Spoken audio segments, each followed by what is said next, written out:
రేవంత్ రెడ్డి సర్కారు మేడారం సమ్మక్క సారలమ్మ జాతరను అత్యంత ప్రతిష్టాత్మకంగా తీసుకుని విజయవంతం చేసేందుకు గత కొద్ది నెలలుగా తీవ్రంగా కష్టపడుతున్నారు.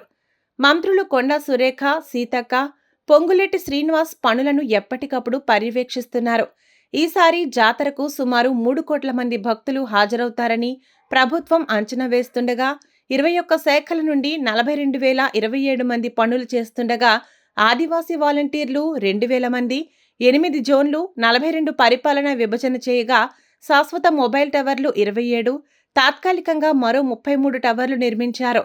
విహెచ్ఎఫ్ సెట్లు 450, పార్కింగ్ స్థలాలు 1,418 ఎకరాల్లో 42 చోట్ల, ఆర్టీసీ బస్సులు 4,000, మొత్తం ట్రిప్పులు 51,000.